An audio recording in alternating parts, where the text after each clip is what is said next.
Welcome back. It is the Pat Miller Program on this Tuesday.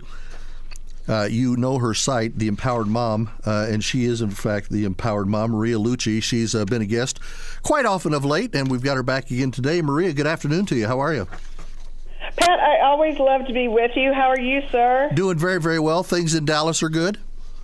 Things in Dallas are great. I mean, it's Texas summer. It's hot, but we're actually getting a little bit of break from some of the heat. I mean, we're only in like the 95s, which is like, that's cold for us. Why don't you go put a sweater on while we're talking? Right, and a parka. Yeah. Maria, interesting article that's out, and I wanted to talk to you about this week. Amazing, although maybe not if you sit down and you count it all. If you look at moms, that are tasked with raising their kids, they've got a very difficult job. In fact, moms and dads have a difficult job. But somebody, Welch's, took it and quantified into hours, if you want to call it typical, traditional, whatever, a work week for a mom. Maria, 98 hours a week? Okay, which makes me laugh because, I mean, number one, they say primarily tasked with taking care of their kids. Okay, if you're a mom or a dad, that is your job, okay? So whether you're working inside the home raising the children or working outside of the home at an office, I can guarantee you the study is way less than hours. Because what did they say? Okay, the average mother clocks in at, 6:23 in the morning, and then clocks out at 8:31 p.m. Yeah. Look, if you find a mother with kids and she's done by 8:31 at night, I don't think so. Well, how about when you have babies and you're up all night through the night? Sure. And I can guarantee you, okay, just as a mom of 3 boys within 21 months, we've talked about this before. I'm up way before that because I'm starting to cook breakfast, and then when school starts, you're doing lunches. And then when you quote unquote, and no offense to this study, I'm just saying that it's much more and much longer hours because I don't get to clock out. Well, number one, a mother never gets to clock out. Neither do dads. Right. I mean, moms and dads get no day off.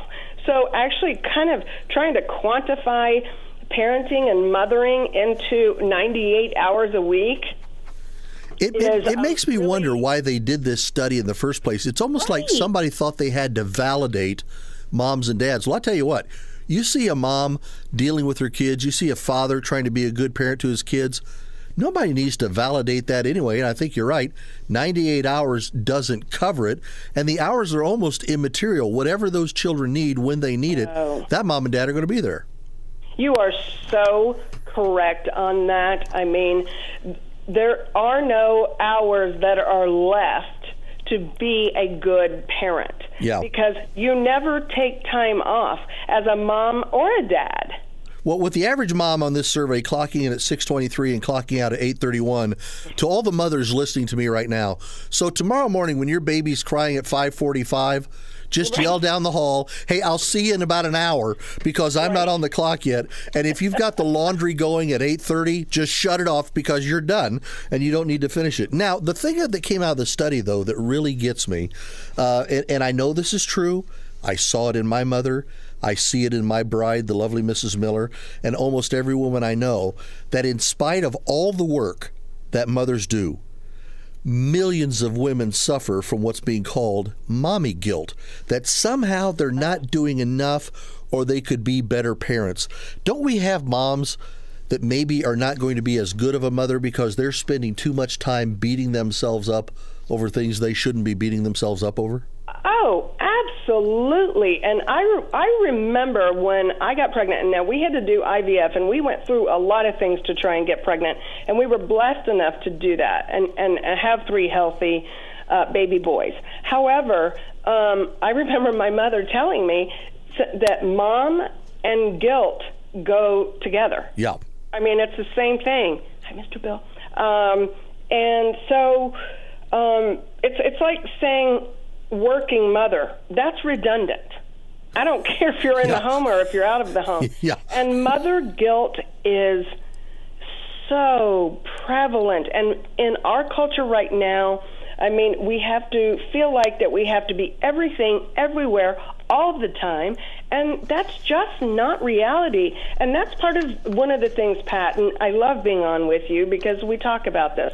On the empoweredmom.com and the Empowered Mom community, that's what we talk about. It's a community. And we realize that, guess what? There is no perfect mom. There is the empowered mom. And there have been many a day, Pat, and I know you're a praying man, but I have gone to bed that I have yelled at my kids. I have lost my patience. I didn't get the project done that they needed or whatever, the supplies done for school. Yep. I didn't make their lunches. And at the end of the day, I'm like, God, I'm so sorry. I'll do better tomorrow. I'll do better tomorrow. Right? Yep. Sometimes we all use our faith to beat ourselves up, right. or to help ourselves. Yeah. To help ourselves. Well, here's the bottom line. All of us could sit around and we could judge other people and their parenting, but nobody is the worst penalizer of ourselves when it comes to our kids more than ourselves. We're not really good, and mothers are even worse, I think. They're not really good at letting themselves off the hook sometimes.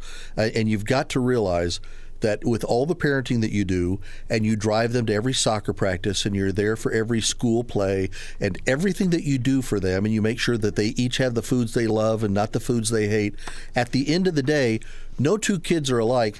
No kid is going to be perfect, just as no parent is perfect, and we might as well come to grips with that and give ourselves a little bit of a breather. Well, that would be nice, right, is that we realize that we can't be everything to everyone. We can't be everywhere. I mean, in our culture these days, it's like when you're signing their birth certificate, you're also trying to sign college admission forms. Yeah, that's right. Right? Yeah. Yeah. When you come out of the hospital, they ought to just go ahead and give you a FAFSA form, So.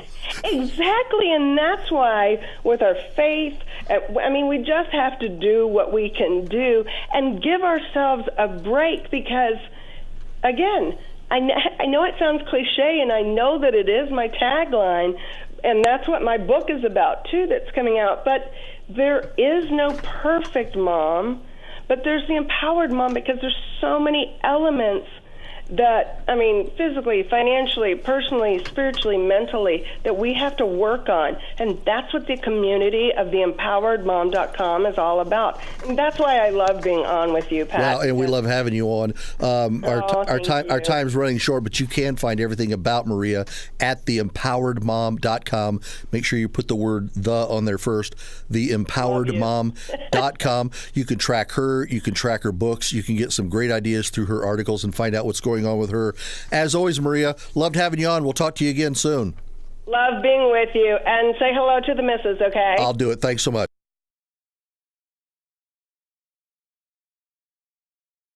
Mama, life had just begun, but now I've gone and thrown it all away.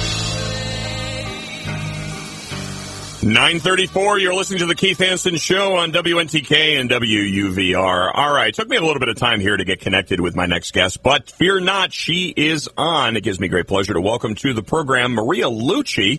She is the woman behind the empoweredmom.com blog. You can check that out at www.theempoweredmom.com. And first of all, Maria, welcome to the program. And I understand you've got a book coming out. Is that correct?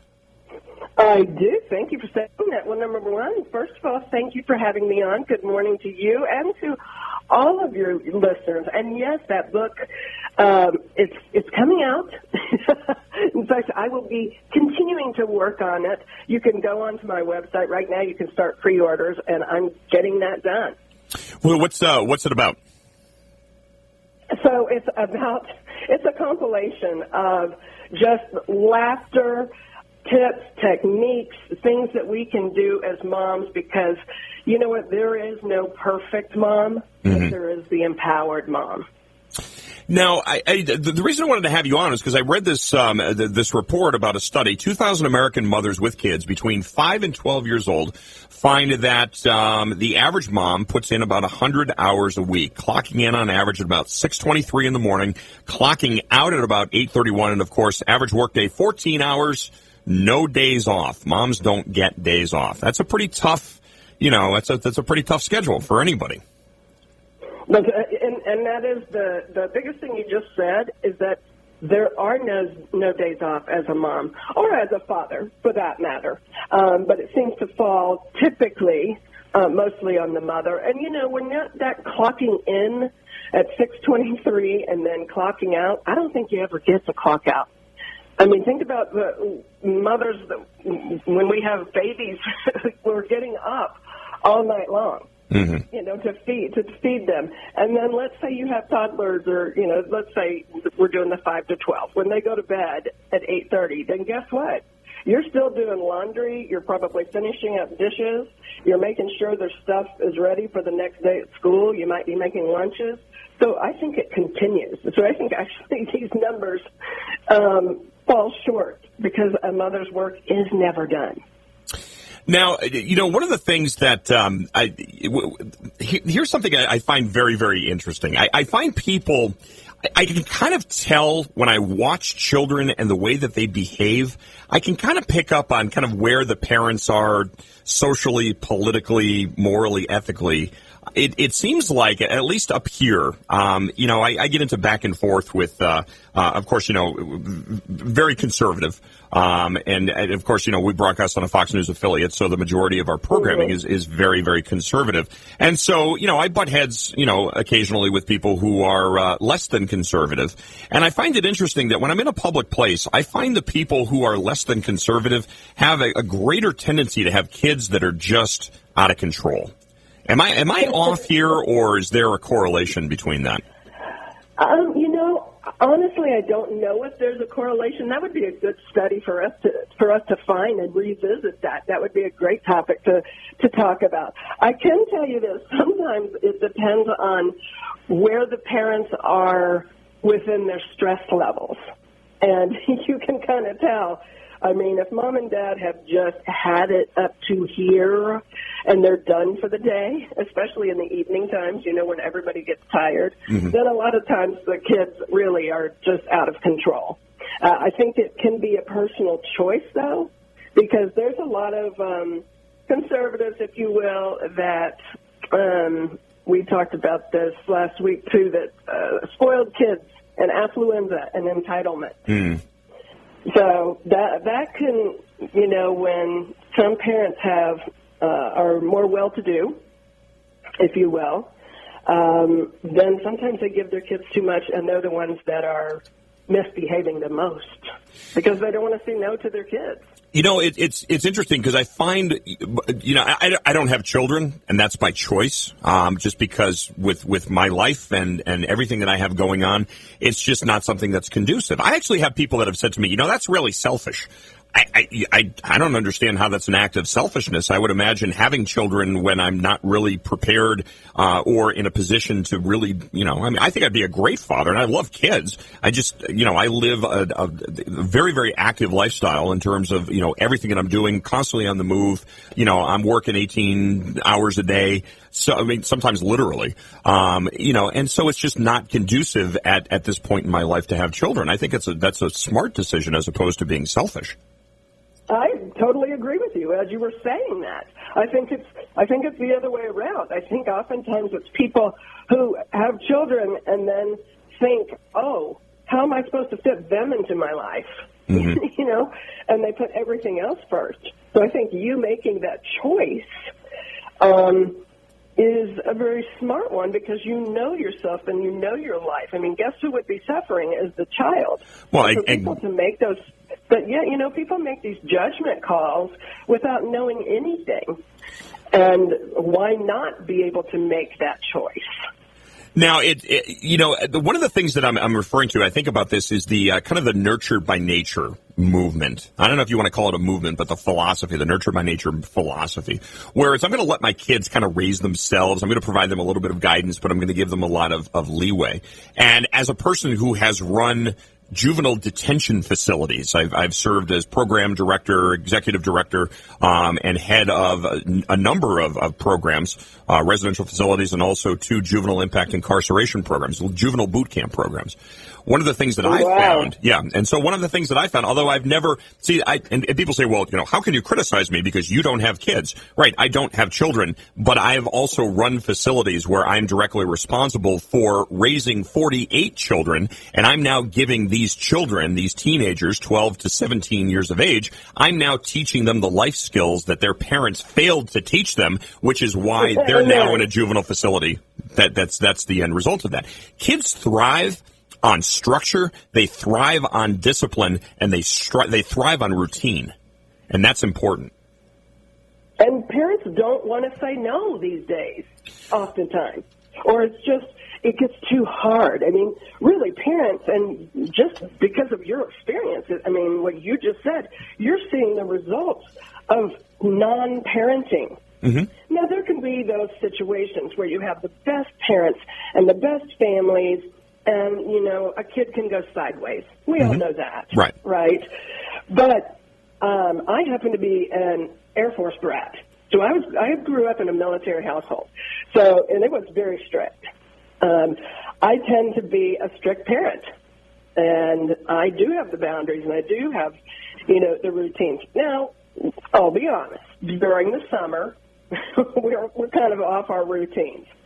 But, you can definitely see the kids whose parents are letting them run the show, or, the tail is wagging the dog in the household. Mm-hmm.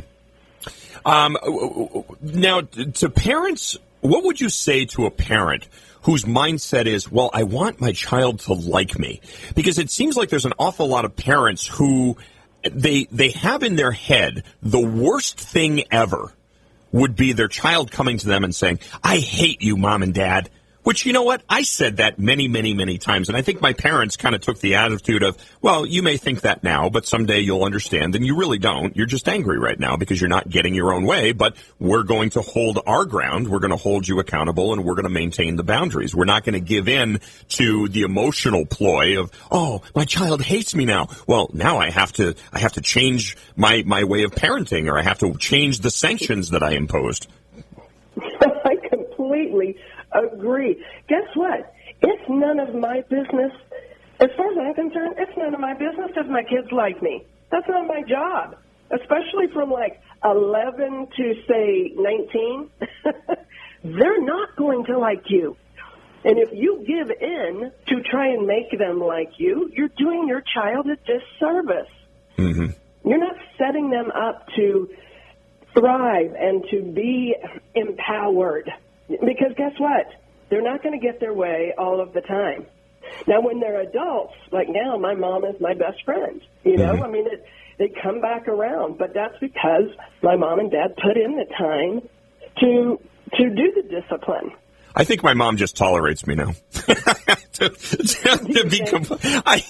I think she just is like, okay, fine, yeah. But she always said, boy, if you ever have children, maybe this is why I never had kids, because she always said, boy, if you ever have children, payback is going to be hell, because, boy, I was a challenging child as a kid. I was, I think I made my mom gray at 35. So.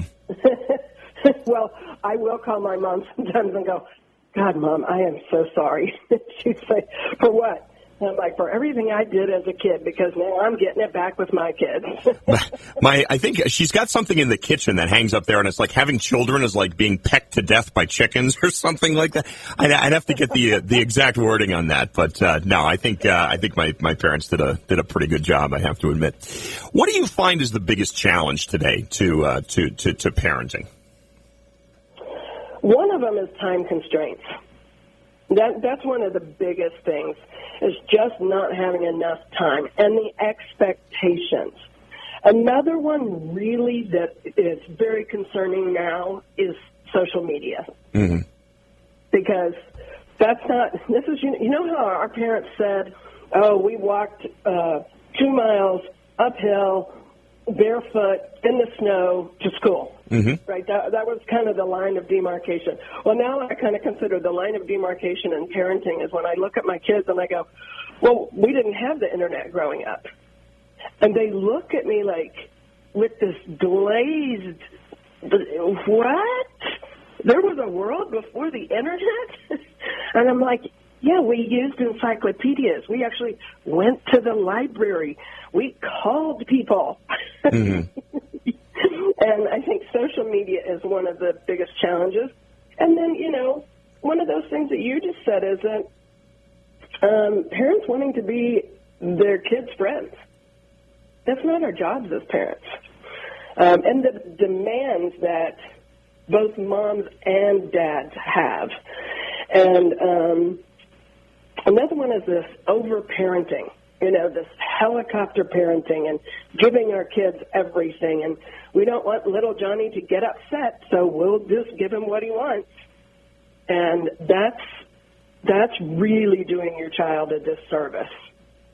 I want to get you back on. I know you've got another interview that you've got to move on to, and we're getting tight on time here. And I want to get you back on because you've got a bunch of really, really good articles and pieces on your blog. And I'm going to put this up on the WNTK Facebook page because I want people to check this out. If you are a parent, some great stuff. I also want to talk to you about the piece that you had put up about the armed intruder.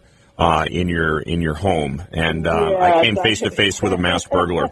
So I'd really when you mentioned your experience in the juvenile detention facilities, I was like, it made me think of the same thing. Yeah, I'd love to get you back on and have a conversation with you about that, and safety inside the home, safety with your kids, and especially safety online, because when you have kids that are out there, involved in social media like that, I mean, there's still to this day, we're reporting on news stories of kids that are being preyed upon by predators, and so the safety aspect, the criminal justice aspect of parenting is something that I would really like to get into with you here at a future point in time. So, but I will put your stuff up on the Facebook page, a link over to your blog. It is chock full of good information. Would highly encourage people to check it out. www.theempoweredmom.com. Again, theempoweredmom.com, and you can swing over to the Facebook page, facebook.com/WNTK Radio,